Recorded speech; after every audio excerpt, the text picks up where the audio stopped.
Hello everyone. I am currently in the Terminus, getting ready to fight Grandmother Silk at the Cradle, as you can see with the quest icon there. But what is this quest icon? That icon is normally relegated to Act 3. And what is this ability? Soar, which is also normally relegated to Act 3. But what's in common with both that quest and the Soar is that you can get them in the Abyss.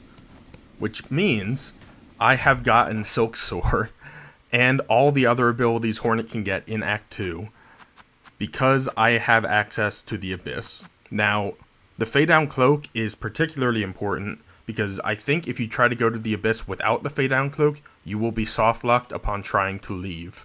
So, before doing any of this, make sure you have the Fade Down Cloak. You can also get the Farsight down there, since it's right next to the Abyss. So you will be able to learn your percentage in Act 2. All because of a glitch with the Silk Eater that I have shown off multiple times before, but I'll be giving a brief summary of while I explain how you too can get Soar in Act 2 of Silksong. Interestingly, the key to getting Soar in Act 2 is this woman right here, Grandmother Silk. The way that this entire setup works is entirely reliant on you beating Grandmother Silk after already having a cocoon out in the world, meaning you've died before, and having a Silk Eater in your inventory. And I'm going to cut to the moment of truth, because once you have all three of those things set up, you just have to get to the last hit of Grandmother Silk's health bar. From here, given everything is set up right, I have the Silk Eater here, and as you can see, my cocoon is down there near the Terminus bench. Use the Silk Eater on your last hit. You will spawn outside of the cutscene playing in-game, except you will be invisible, you will be controlling Hornet, and you will be able to phase through everything. Now, this glitch has been used by myself in the past to just gain the Weaver UI, the super special thing you get at the end of the game by binding Grandmother Silk. But that's not what we're here for, so I'm going to go fast and show you what it is for. By having this ability to clip through the ground, you can get to the Abyss in Act 2. In Act 2, the Abyss is normally entirely unreachable because you can't get the key to the bell that would take you down with the cutscene. However, you can leave this entire area with this glitch active and be fine by taking the Terminus. And although I just posted a video yesterday saying that you can't take the Bellway, I have been thoroughly disproven, and I am more than happy for that fact. Go to the Deep Docks, because you're going to be taking the platforming section in reverse to get to the Abyss. However, after getting there, make sure you pause and spam dash, because that gives you control of Hornet. If you don't do those two steps, you will lose control of Hornet, because this glitched out state is very finicky. And another problem with this state comes right here. This is a loading zone that goes downwards. If you don't do it correctly, you will get soft locked. And that means store up a charge attack, and once you are able to, downward dash into the loading zone. That's the only way that gets you past the block at the top of the loading zone you exit into that will force you back up and immediately break this glitch, basically. Downward facing loading zones are a problem, as you would know if you've seen my video yesterday, but they have a solution, which I was very happy to find in that video yesterday as well. This is not a loading zone, you can just float down into this area, and this takes you to the end of the whole platforming section that you normally do when you escape the void in Act 3. This is another downward facing loading zone, so again, charge attack, dash down, and you will be good. But at this point, it is time to be very careful, because while I may seem in control of all of this here, this is a difficult skip to deal with. This kind of mode of no-clip is difficult to work with. If I go into lava there, or take any damage from the environment while in this mode, I will lose all of my no-clip abilities, and you will have to go back to Grandmother Silk, beat her entirely to reset this. So, be careful at this point. Now, we want to get down below that lava, but we are not invincible to damage. The lava also extends out of bounds for a while, so what you want to do, come to the rightmost edge of this platform and walk for 12 seconds in the left direction. I will count it. 1, 2, 3, 4, 5, 6, 7, 8, 9, 10, 11, 12. And at this point, you want to float down. Now at this point, you're going to see the whole escape gauntlet pop up into screen over time on the right side of the screen. We are going to float down past all of it. You cannot do the gauntlet in reverse if it's active. There will be lava rising, it will stop you along the way. And you could go back inbounds if you want to, but genuinely, why take that risk? We are already requiring a no-clip glitch to get to the abyss. Don't make it harder for yourself for no reason. We want to do this to break the game open, not to prove how good of gamers we are. But at this point, take a step back and relax. It might take a minute or two to float down. Get comfortable, everyone.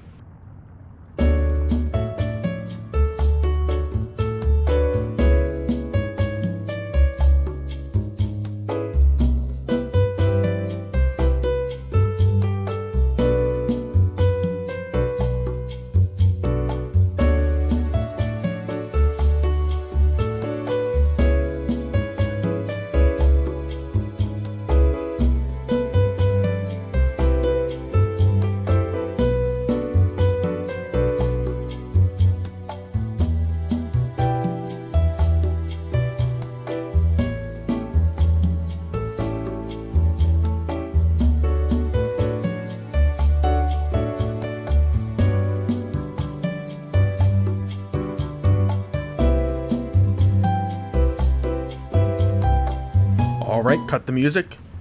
We are now running to the right. If you followed along with the exact timing of this video, there's no way you've done that. But if you did, you will find that you've reached the end of this whole path. And you've skipped the entire gauntlet in reverse. And we have successfully made it to the abyss. And making it to the abyss is why I mentioned we would want the fade down cloak. Because I don't know if the entirety of the abyss is traversable without the fade down cloak. And that's why you don't go down those downward facing loading zones. I've made a mess of things. Let me cut. And it's like nothing ever happened. So this is a good way to explain why the fade down cloak is necessary. If you are very careful, you can keep your no-clip state through the entirety of the abyss as well, and then you won't need the fade down cloak. The problem with that is that once you get Silksong, you will be losing your no-clip ability. So at that point, I don't know if it's feasible to escape the abyss through the normal escape passage that we just went down in reverse. But now that I was forced to reload due to my own incompetence, it is nice to be able to walk normally again. You can break that wall in reverse, and you'll find yourself down in the beginning of where you would be if you went through Act 3 normally. This bell is here, even though we've never taken it before.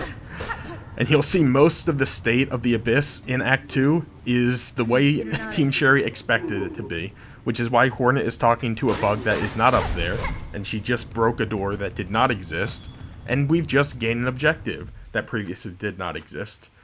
And I believe if you don't enter that bell, you don't gain that objective. So, not only is this a glitch for getting Silksong early, it's a glitch to just kind of mess with the game and do things out of order, which I love, and I'm sure everyone watching this video loves as well. But I'm going to cut to pretty much the only things that are relevant. You all know the abyss. You can traverse it normally and get to the Silksong. In case you wanted to know, the game does immediately go into Act 3 First Abyss Visit cutscenes, assuming Grandmother Silk is down there with Lace. And really, she's doing fine. I think Lace is still laying up in her flower fields. Hornet's having a hallucination right now, and honestly, I don't blame her. Poor girl's been through a lot. So let's just try to ignore this content because we all know it's not real and get the ability we're here for. It's very simple to get into Weave Nest Absalom. You can go to the right here, immediately pick up the far sight. It's probably the best opportunity to do so, since it will be hard to get back here once we have left. But we can just go jump normally, come to the right here, and just like that, pick up Silksong. So the bulk of this glitch is the setup and getting past the reverse escape sequence. At this point, you can do things as you were supposed to, and that means time to get ready to escape the abyss, as everyone has done in their first Act 3 playthrough. The escape climb from the abyss was fairly standard, except for the sad fact that I got no music. So I think that's the only true downfall of this glitch, is that you lose some of the beautiful music, amazing epic music you get when you're escaping the abyss. And of course, you get the quest to return to Farloom the moment that you have that cutscene interaction with Lace. So I wanted to know what would happen once you've escaped the abyss in a very non-traditional way. We are still in Act 2. We are still being told to escape the abyss, so I guess we just go a room above. But yeah, the whole setup for the abyss seems to be hard-coded, so it doesn't matter what act you're in. And now that I've escaped the abyss, it tells me to return to the Shale Snomans. The Shale Snomans. What am I saying? You all know what I mean. But I thought it would be incredible to check if I could go into the Snail Shaman's room, because that would unlock the Shaman's crest, and it would unlock the ability to play the melody that unlocks most of Act 3 secret bosses in Act 2. But sad to say, I don't think that is doable, and I think most speedrunners know that that is not very doable. But we do have Silksong.